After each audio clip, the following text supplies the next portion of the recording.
So we pay homage to the Blessed One, the Supreme Buddha. Sadhu, sadhu, sadhu.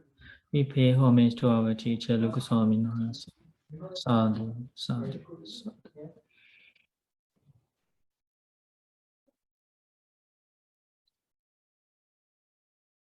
Okay, let's see what we can learn from this Dhammapada story. Can you please start reading? Who is going to read?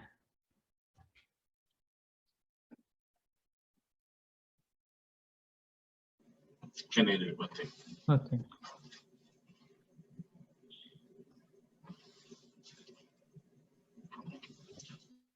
This instruction was given by the teacher while he was in residence at Jetavana with reference to Kāla, son of Anāthapiṇḍika. Tradition has it that Kāla, although the son of so distinguished a father, a treasurer endowed with faith, never showed any desire to visit the teacher or to see him when he came to his father's house or to hear the Dhamma or to perform services for the order. Moreover, whenever his father said to him, "Dear son, do not do this," he paid no attention to what he said. Now his father thought to himself, "If this son of mine adopts such an attitude as this and acts accordingly, the Avicii hell will be his end. But it would not look well for me if my son went to hell before my very eyes. Now there is no living being here in the world who may not be broken by gifts. I will therefore break him with gifts." So he said to his son, "Dear son, take upon yourself the precepts of Uposatha day, go to the monastery, listen to the Dhamma, and then return. If you will do so, I will give you 100 pieces of money. Will you really give me this, dear father?" "That I will, dear son." After his father had repeated his promise 3 times, Kāla took upon himself the precepts of Uposatha day and went to the monastery. But not caring to listen to the Dhamma, he lay down to sleep in a pleasant place and returned home early in the morning. Thereupon his father said, "My son has undertaken the precepts of Uposatha day. Bring him rice porridge and other food straight away." So saying, his father caused food to be brought and given to him. But Kāla said, "Unless I receive the money, I will not eat." So saying, he steadfastly refused whatever was brought to him.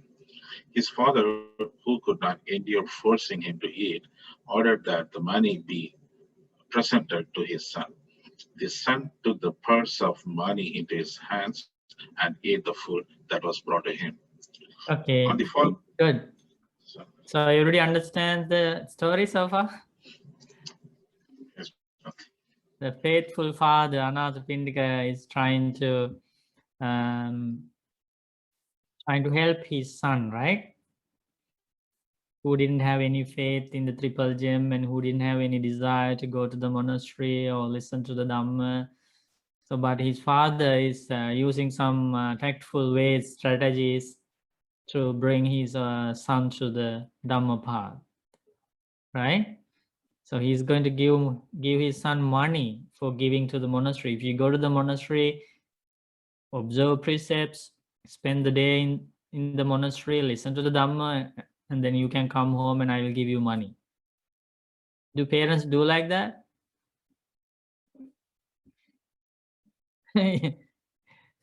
Even at present, I see some parents like to do things like that. Okay, if you do studies well, I will give you money, or I will buy a present for you, right?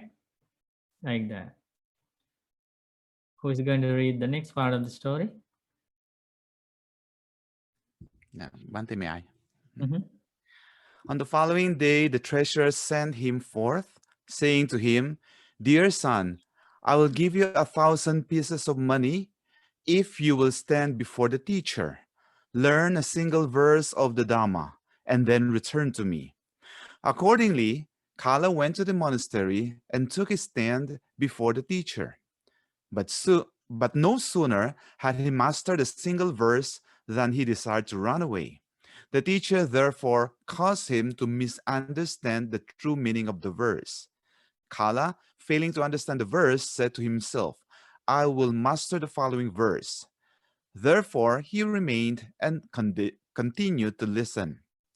Those who listen to the Dhamma with a firm resolution to learn, listen attentively, and to those who thus listen, the Dhamma gives the fruit of stream entry and the remaining fruits. Kāla listened to the Dhamma with a firm resolution to learn, but the teacher, as before, caused him to misunderstand the true meaning.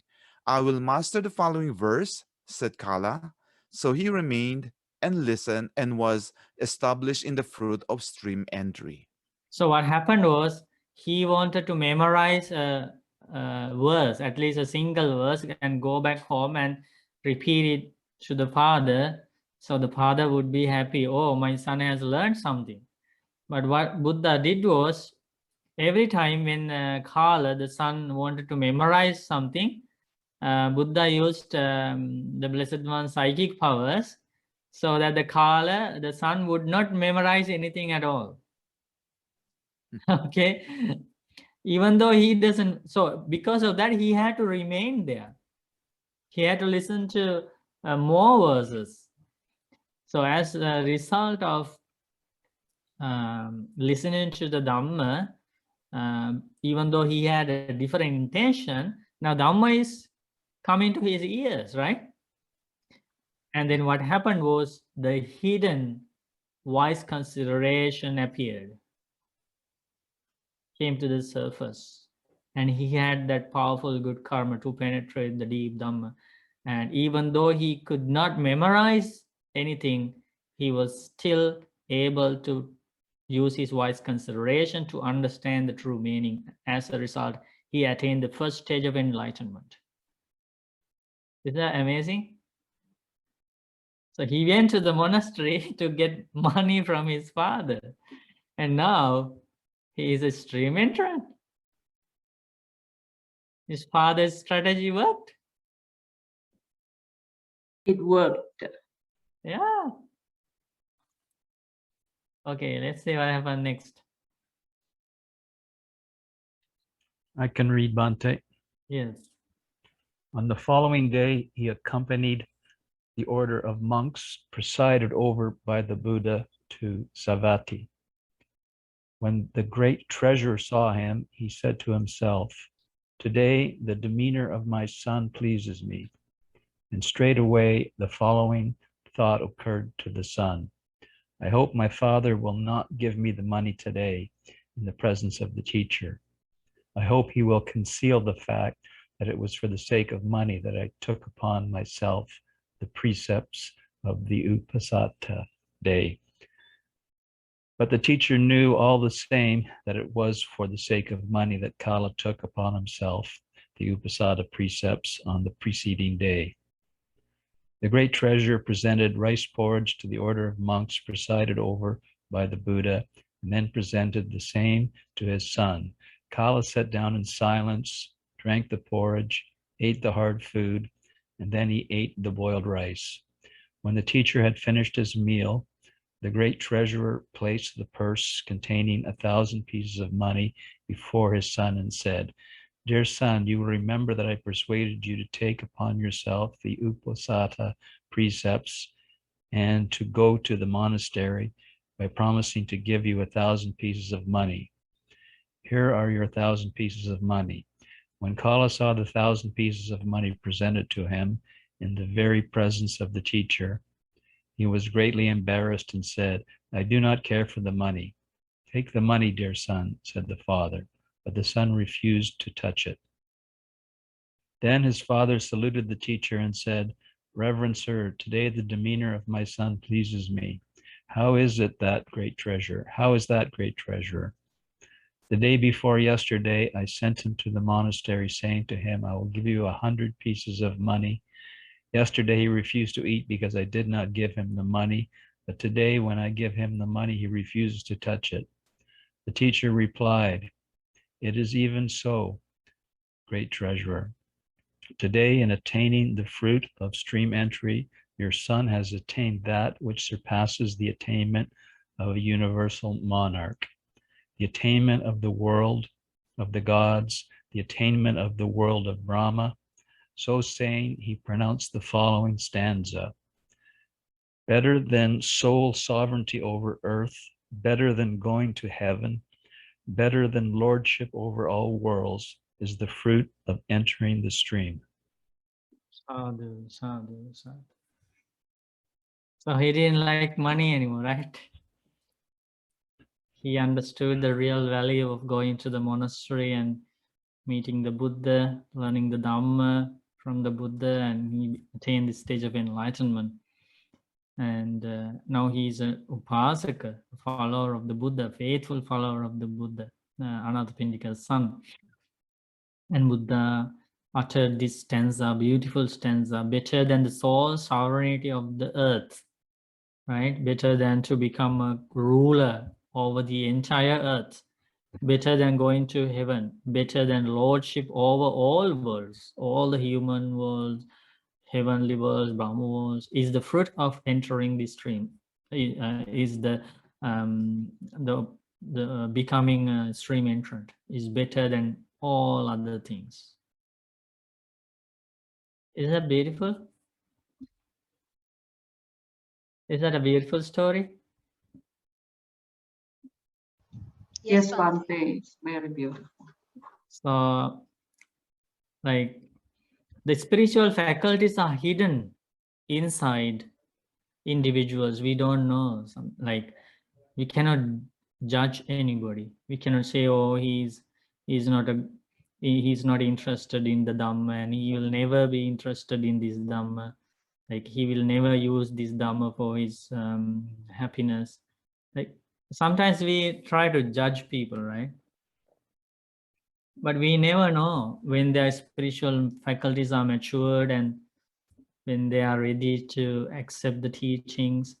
Same thing happened when there was a monk, and before becoming a monk, he was from a different sect, from a different religious group, and that group was jealous at the gains, respect, and honor given to the Buddha and the community of monks by the people. So then they decided to send one of his pupils to the Buddha and his monks and to that monastery and become a monk in order to steal the teachings and return to their temple and share the same teachings, because they thought maybe recluse Gautama teaches something that can attract people. So that's why lots of people go to that monastery and respect them, honor them. But we have very few people because our teaching is not attractive, right?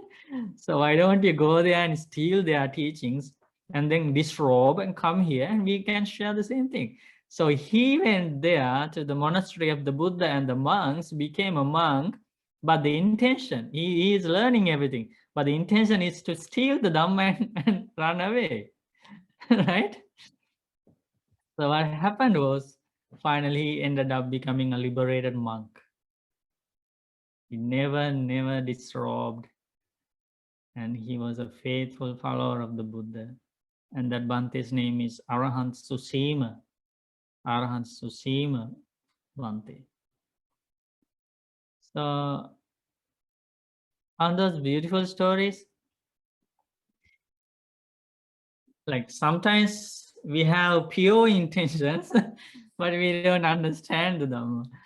But some people have different intentions of stealing the Dhamma and, receiving money from the father and all these different intentions, but finally ended up attaining the stage of enlightenment. That's remarkable stories. Bhante, may I ask a question? Regarding the story, I'm just wondering what actually triggered this child to shift from, thinking about money, okay, as his goal, okay, and then suddenly shifted to not wanting the money. Although, so is it Buddha's? Is it the teacher, or was it Buddha's miracle? I'm just wondering what shifted. Yeah, it's totally the Buddha's miracle. Okay, thank you. Because Buddha knows how to help this son. So Buddha uses three types of miracle to help people. Does anybody know those three types of miracles? Yes, Bhante, can I try? Can The you first tell one? one miracle? Miracle, the first one I think is the reading mind, psychic power. The first one is the psychic power. Huh? So using supernormal power, Bhante. Okay, using psychic powers. That's the correct answer. What is the second type of miracle Buddha uses to help people?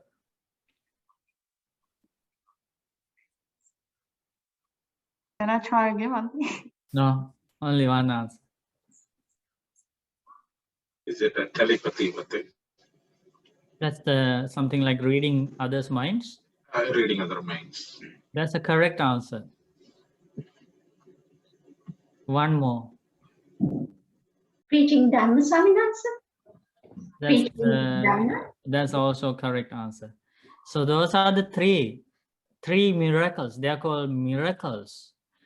Buddha uses these three miracles to teach the Dhamma, because all these three miracles are yield to amazing results. So the first one is that Buddha uses psychic powers sometimes, not all the time.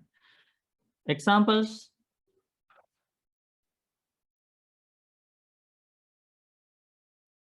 Bhante, may I try? Please? Example? Example, when the Supreme Buddha tamed the the serial killer, Angulimala, Bhante. Yes, that's one example. That's a beautiful example. Buddha used psychic powers to tame a serial killer named Angulimala, finger garland, right? Buddha used psychic powers. And also this story, the Anāthapiṇḍika's son, Kāla's story, also a good example, how Buddha used psychic powers to tame a boy. And have you heard the story about Nanda? The monk Nanda, Buddha took him to the heaven and showed the goddesses. Yes, Right? yeah, it's in the book. Yes. Yeah. So that sometimes Buddha used that kind of miracle. Okay, so that's called Iddhi Patihariya. Iddhi Patihariya, using psychic powers to tame people. And the second one is the Ādesana Patihariya. That means Buddha uses the miracle of reading others' minds. So sometimes very arrogant people, disrespectful people, ignorant people would go to the Buddha. But when they finally realize that their mind have been read by the Buddha and Buddha is talking to the point, they are shocked. And they think, oh, this the Buddha sitting in front of me is not an ordinary person, extraordinary person. He just read my mind. And also, sometimes people are like thinking about some topic to ask a question or a topic to debate and defeat the Buddha. And suddenly Buddha would ask the same thing from that person. And because Buddha is able to read his mind, and the person is tamed. And then he becomes humble. He believes that the Buddha is an extraordinary teacher.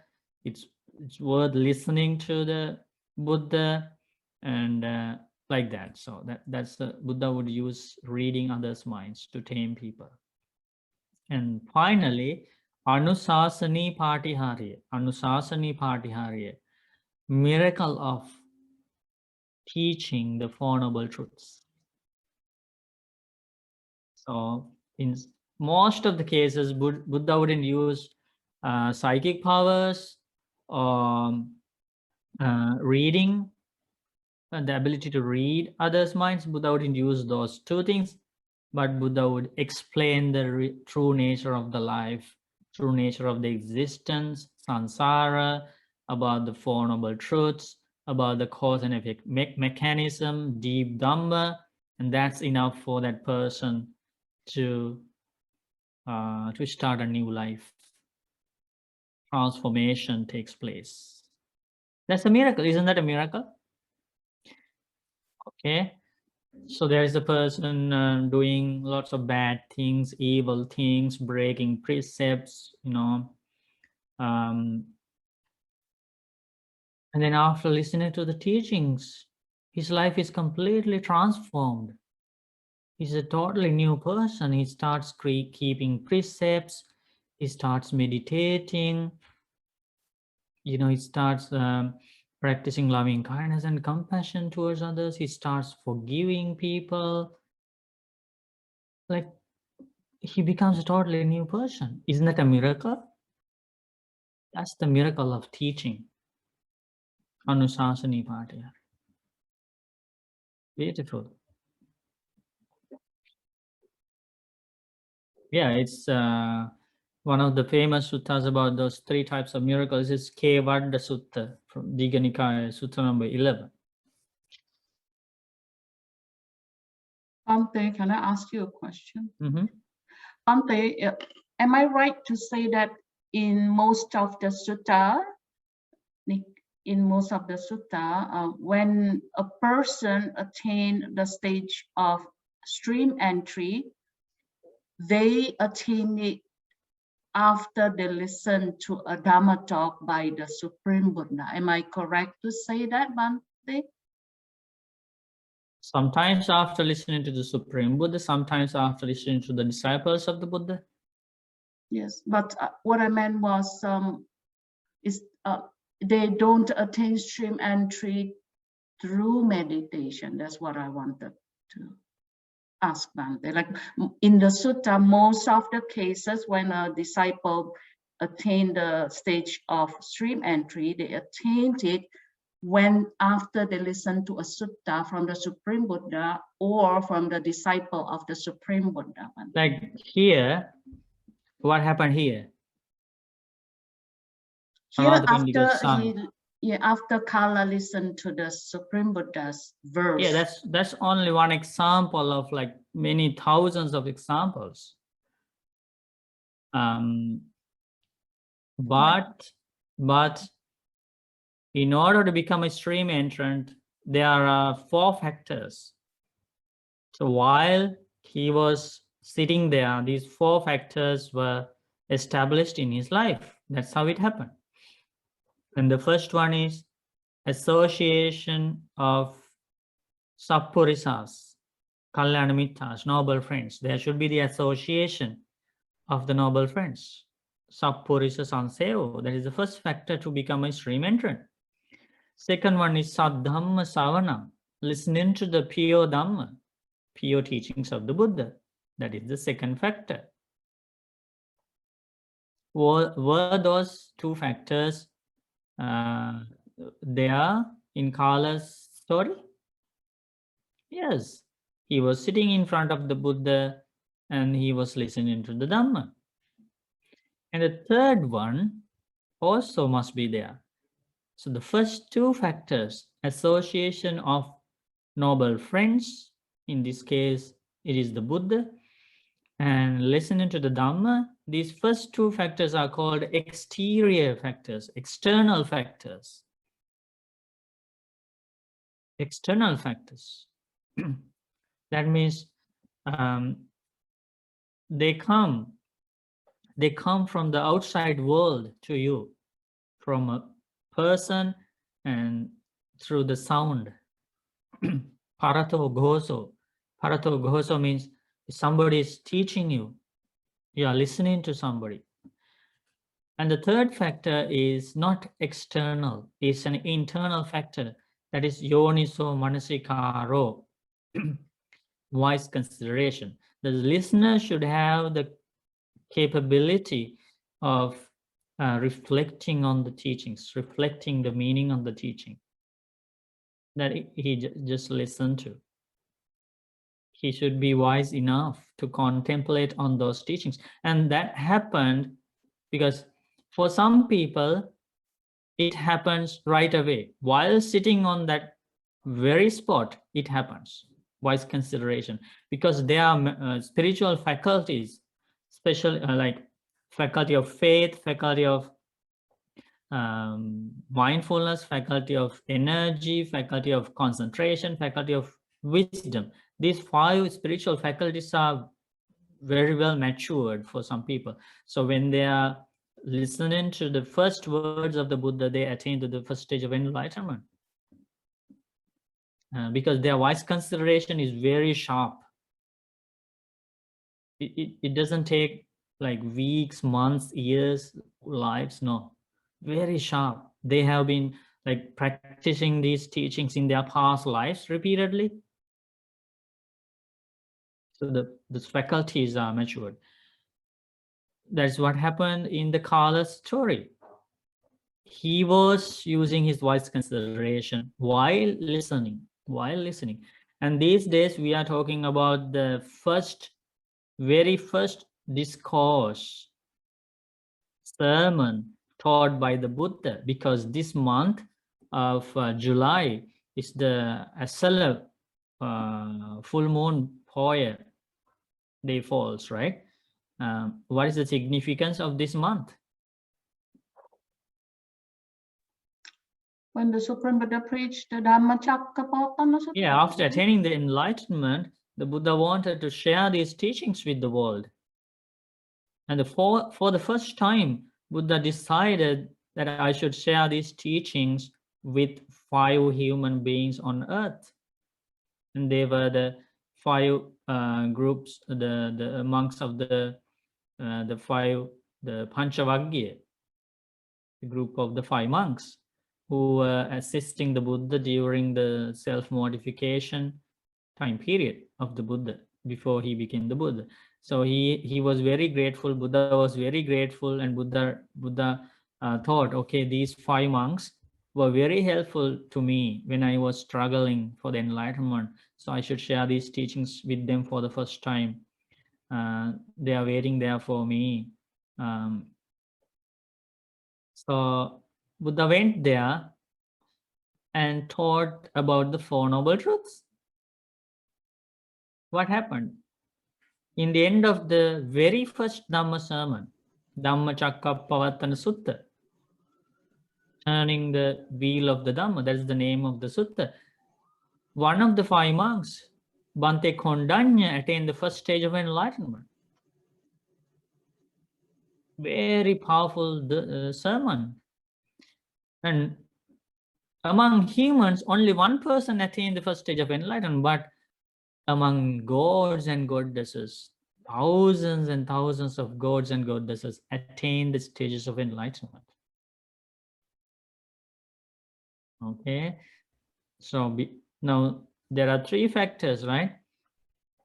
Association of noble friends, listening to the pure teachings, wise consideration. And the last one is Dhammapada, practicing the path accordingly. Practicing the path accordingly. For some people, it happens in no time, right? It takes minutes for them to be established in the path, because their spiritual faculties are very keen, sharp, and strong. For some people, to establish in the path, it takes years and years. They should keep listening to the teachings, practice meditation.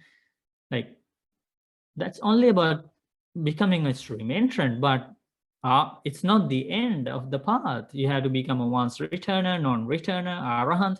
So, and how about reaching the other fruits, other stages of enlightenment? And Buddha teaches the same 4 factors should be repeatedly cultivated to become a once returner. And how about becoming a non-returner? And the Buddha repeats the same.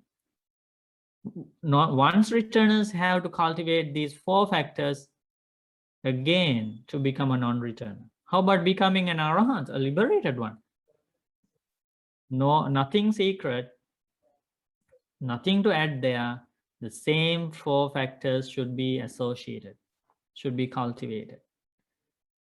So if somebody asks you, okay, what should I do to become a stream entrant? What should I do to become a stream entrant? What should be your answer? Meditate or listen to the Dhamma. Those are incomplete answers. The right answer is what should be done to become a stream entrant. You have to cultivate these 4 factors in your life. Do you understand? Yes, Bhante. Okay.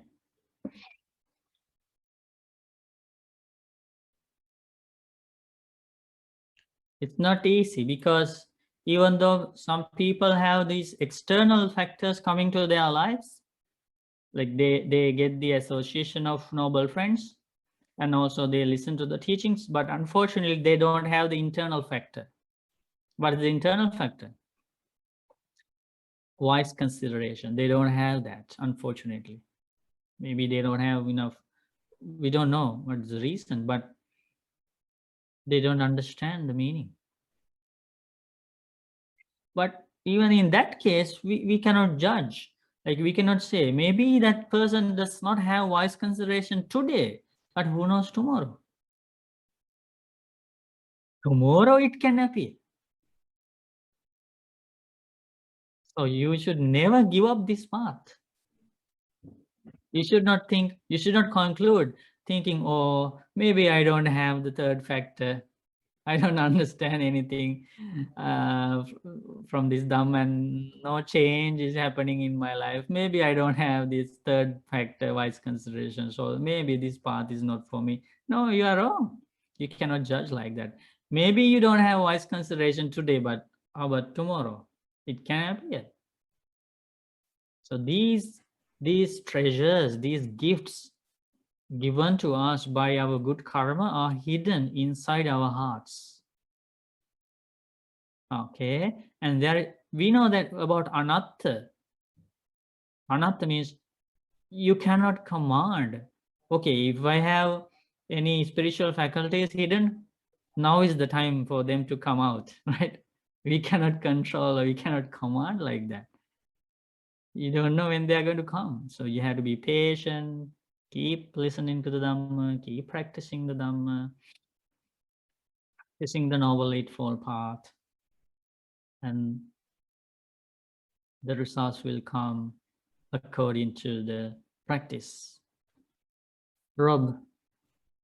Yeah, just a question about the story, Bhante. I'm just wondering about when this story is studied, is there very much focus ever given to the father? I mean, I guess we could say that he certainly had right intention, and I guess he certainly had right speech. What about his action? Could we, is there any study given to his action, what he decided? Yeah, he was very well established in the right action because he was already a stream entrant, father. So he normally doesn't break the precept of killing, stealing, and sexual misconduct. So he's well established in the right action. Do you think his method, I mean, his intention was right, but his method would firmly, or would it be? Yeah, that's the only like method at that time he was able to think of, right? And it worked. Yeah, the action turned out to be right. Yes.